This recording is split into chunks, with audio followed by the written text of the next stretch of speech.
tal? ¿Cómo están? Bienvenidos, buenas tardes. Qué lindo encontrarme con ustedes a través de la pantalla de Telesur. Comienza Somos, les acompaño, soy Saraí. Somos, el programa cultural de Telesur, inicia con la información más destacada de los pueblos del mundo. En Guatemala, hallan un altar teotihuacano en el sitio arqueológico Maya Tikal.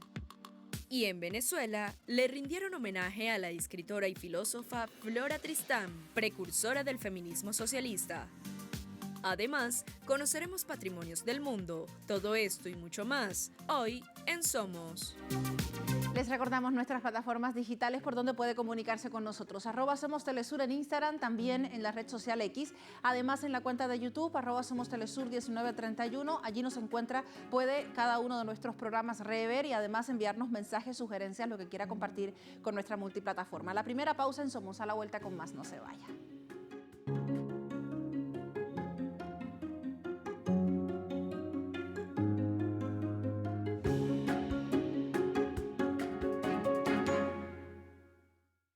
En la ciudad maya de Tikal, esto en Guatemala, fue descubierto un altar teotihuacano milenario de hace aproximadamente 1600 años. Una estructura que fue hallada en una casa ubicada en un complejo residencial de este principal sitio arqueológico guatemalteco en el departamento selvático de Petén. Es un espacio fronterizo con México, lo que lleva a reafirmar los lazos de estas dos culturas prehispánicas que existió en los territorios de estos dos países mucho antes de que fueran delimitados. El altar que se calcula que fue elaborado entre los años 400 y 450 de nuestra era durante el periodo neoclásico maya, está construido con tierra y estuco o masa de yeso. Posee un rostro pintado con un tocado de borlas, un collar y otros elementos teotihuacanos. Y de acuerdo con los arqueólogos que están estudiando la zona, está dedicado a la diosa de la tormenta de la cultura teotihuacana.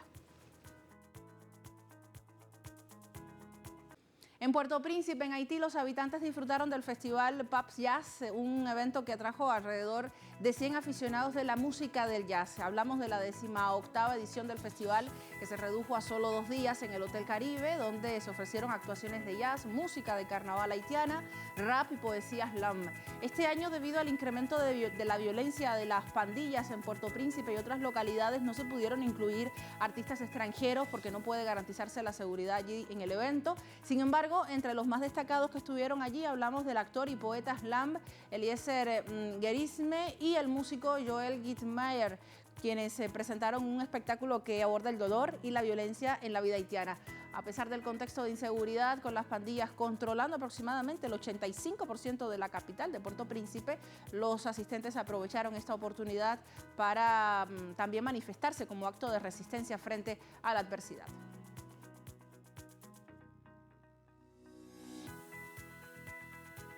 A solo 2 días de comenzar en Venezuela el Festival Internacional de Teatro Progresista 2025, después de haber arrancado en el año 2022, ya con versiones importantes, con Rusia como país invitado de honor.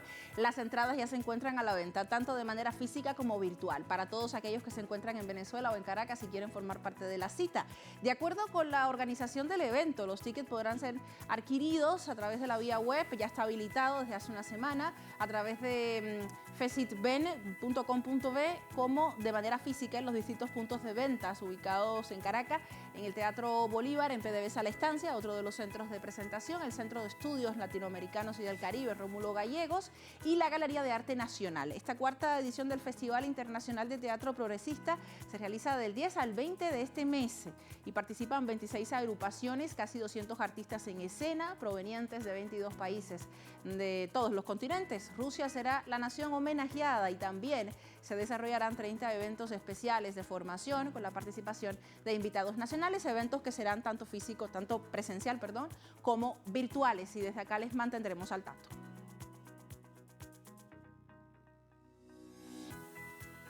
China brilla en Chile.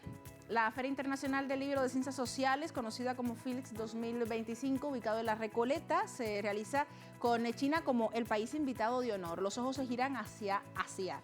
El evento, que promueve la cultura y el pensamiento crítico, incluye presentaciones sobre la historia y los avances de China, así como las charlas sobre las relaciones entre Chile y el gigante asiático, que celebran 55 años de relaciones diplomáticas este año. En esta edición, la feria también está acompañada por la Embajada de China, la cual está presentando la mayoría de los libros y ofreciendo los talleres de caligrafía para niños, un elemento importante de la cultura china.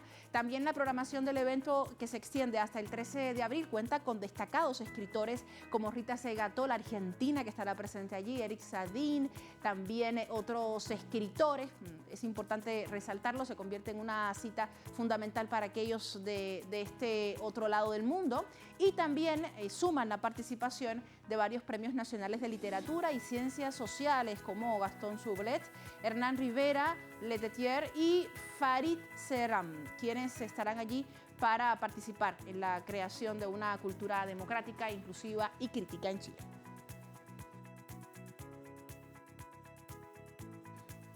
Vamos hasta Japón. La Expo de Osaka 2025 abre al público un pabellón de China, que destaca también por su enfoque en la investigación de la filosofía china con tecnologías modernas.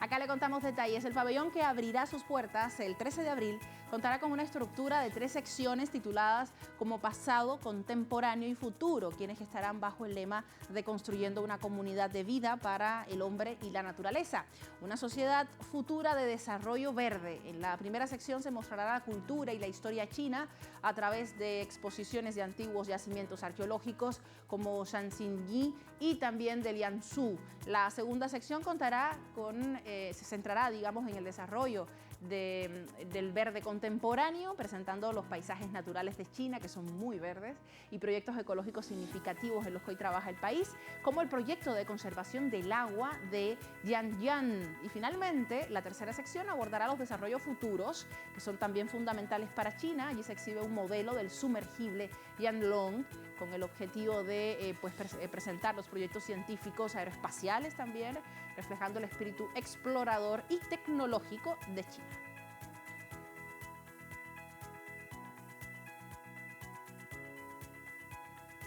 Ya son 52 años sin Pablo Picasso, el artista español más influyente de la historia y que nos dejó muchísimo para seguir reanalizando en el mundo del arte mundial. Nació en Málaga, recordemos, en 1881. Picasso mostró desde joven un talento excepcional que lo llevó a explorar diversas formas de expresión artística, fundamentalmente en la plástica, desde la pintura hasta la escultura y la cerámica. Su obra evolucionó a lo largo de los años y se destacó por su transición al academicismo hasta llegar a la creación del cubismo, una etapa fundamental en su carrera junto a Georges Braque. Sus obras icónicas como Las señoritas de Aviñón y Guernica, una de las más importantes, no solo transformaron la historia del arte, sino también reflejaron su nivel de compromiso en esa época con temas sociales y políticos, como es el caso de Guernica y la guerra.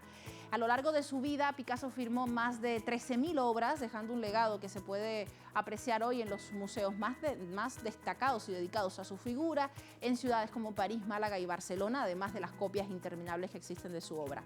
Falleció un día como el 8 de abril de 1973, un día como hoy, hace más de 50 años, en Mougins, en Francia. Picasso es recordado como un rebelde visionario cuya influencia abarca desde el arte conceptual hasta la cultura pop.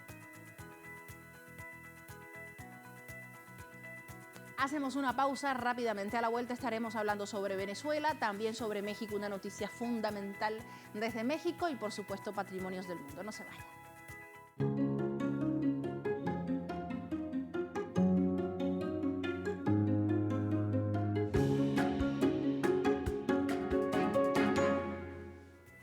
En Venezuela se rindió homenaje a la escritora y filósofa Flora Tristán, precursora del feminismo socialista. Acá le contamos. A 222 años del natalicio de Flora Tristán, diversas autoridades y representantes sociales de Venezuela rindieron un homenaje a esta figura, resaltante de la revolución feminista del siglo XIX y lideresa de la clase obrera. El Centro de Estudios Latinoamericanos y del Caribe Rómulo Gallegos, en Caracas, fue escenario donde se brindó un conversatorio sobre el feminismo y se otorgó una ofrenda floral ante el busto de esta precursora en el Centro Nacional de Historia. Durante la jornada fue bautizado el libro Flora Tristán, feminista y socialista, en honor a la vida y obra de esta destacada mujer. Flora insistentemente convoca el sentimiento del amor como el motor que logra realmente transformar las realidades. No podemos hacer una revolución, no podemos transformar las condiciones materiales ni siquiera de vida si no hay amor entre nosotros. Los vínculos, Flora Tristán los identificó muy rápidamente y para mí eso es una visión muy femenina. Entiende la necesidad de que existan vínculos amorosos, vínculos realmente de respeto y de reconocimiento. Álvarez también destacó que la obra de Flora Tristán sigue estando vigente en la actualidad, en una sociedad que todavía sufre el flagelo del feminicidio, los maltratos domésticos y la violencia soportada por varios miembros de las familias, incluyendo los niños. Aún así, en la actividad recordaron sus luchas por una sociedad más justa y la admiración que tuvo con los ideales del libertador Simón Bolívar. Flora no nada más fue mujer, no nada más nació mujer y fue mujer, sino que Flora, con el amor que nos caracteriza a todas las mujeres, todo lo que tocamos lo transformamos. Flora fue así. Y a lo largo de su vida y de su historia fue dejando huellas, tocando y transformando. No fue venezolana, fue peruana con francesa, pero se identificó desde el primer momento con la lucha de la independencia y con Bolívar. Y abrazó a Bolívar y lo hizo de ella. Y hoy nosotros podemos contar y hablar de Flora como si fuera nuestra aquí venezolana. Ella era una feminista que construyó teoría nuestra americana de nuestro feminismo nuestro americano, que contribuyó a la teoría del marxismo con grandes consignas y con grandes vivencias sobre la clase obrera. Durante la conmemoración de los 222 años del natalicio de la precursora feminista y revolucionaria Flora Tristán, el presidente de Venezuela, Nicolás Maduro, también destacó a través de redes sociales el gran liderazgo que la caracterizó en su época e invitó a conocer más sobre sus obras y difundir sus pensamientos en nuestra sociedad.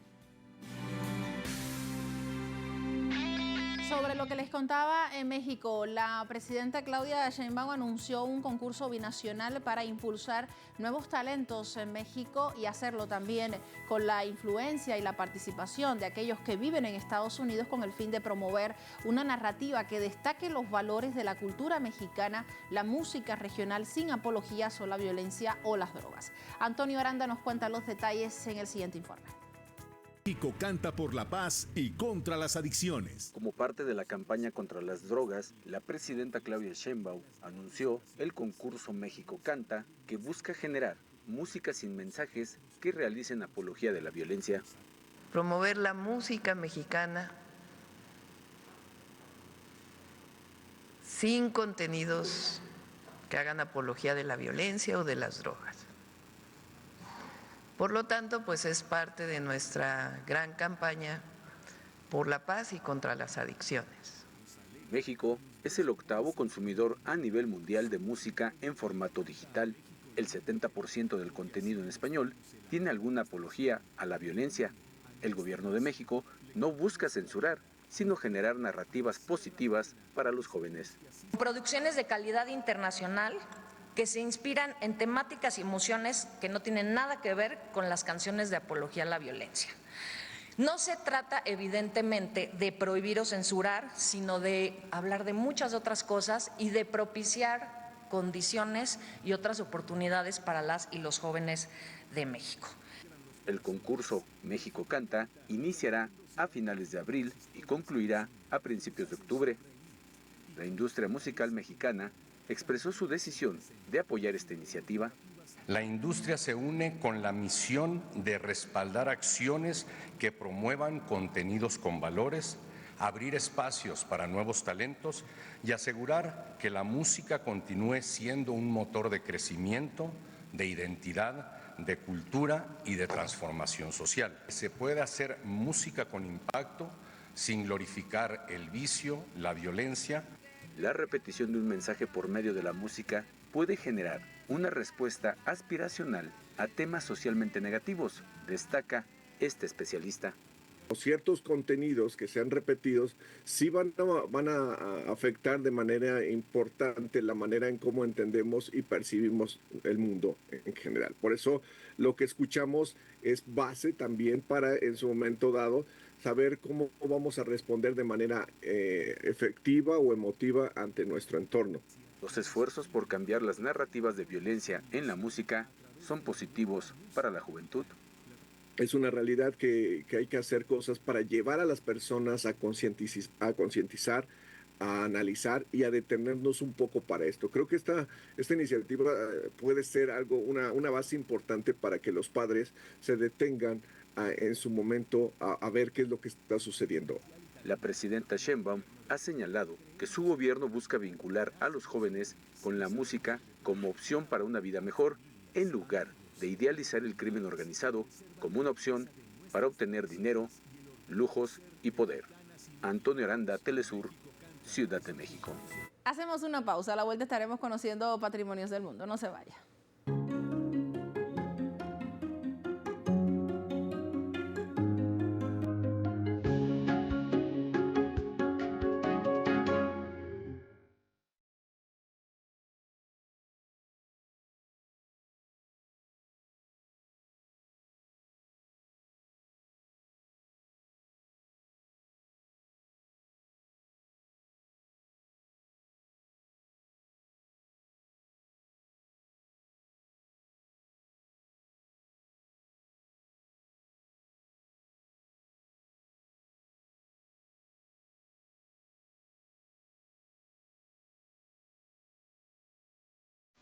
Vamos a hablar sobre patrimonio. Hoy nos vamos a conocer la Catedral Roskilde en Dinamarca, una singular muestra de la evolución de la arquitectura de este país.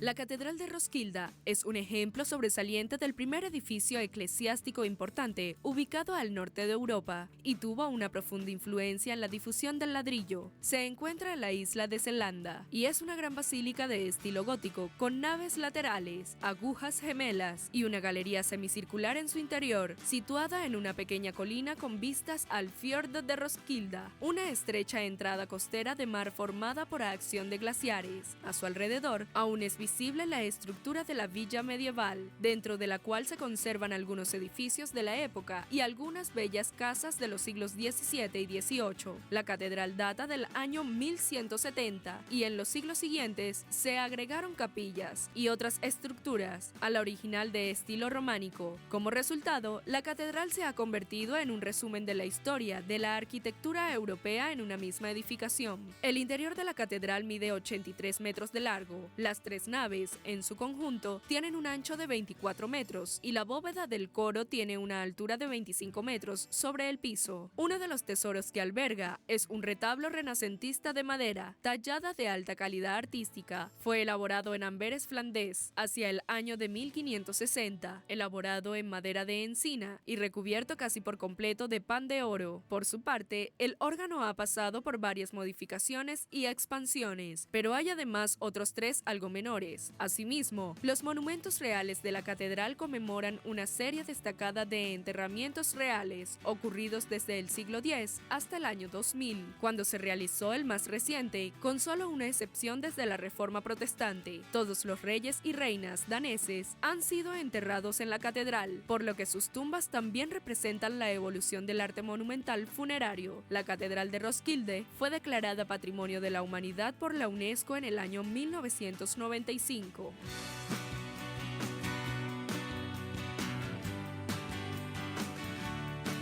Continuamos allí en Dinamarca, vamos a conocer una comunidad construida en el siglo XVII, un asentamiento de la iglesia morava. Acá los detalles.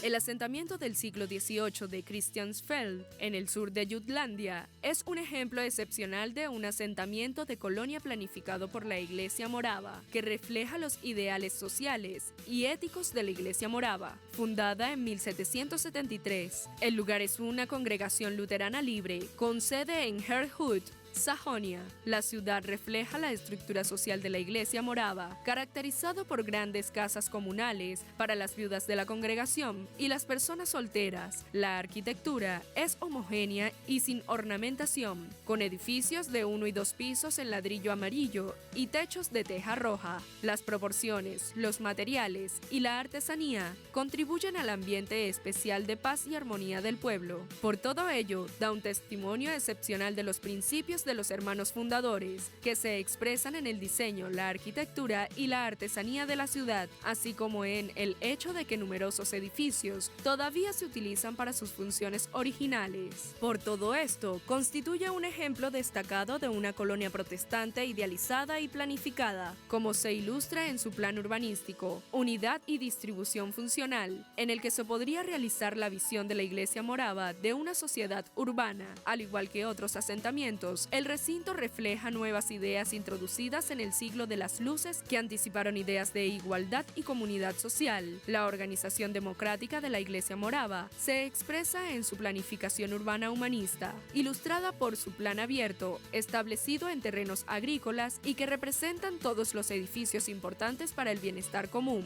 Christian Feld posee todas las funciones necesarias de la ciudad e ilustra su unidad a través de grupos homogéneos de edificios con estilos materiales. La mayor parte de la población de Christiansfeld se construyó entre los años 1773 y 1800, siguiendo un estricto plan urbano. Actualmente, esta experiencia utópica está reconocida patrimonialmente por la UNESCO.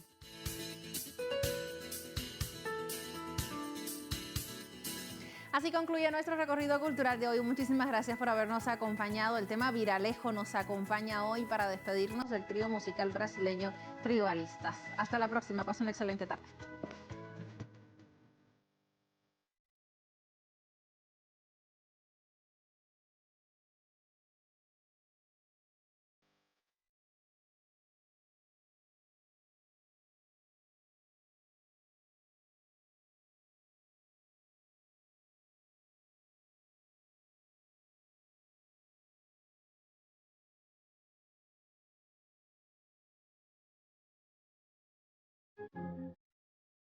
Thank you.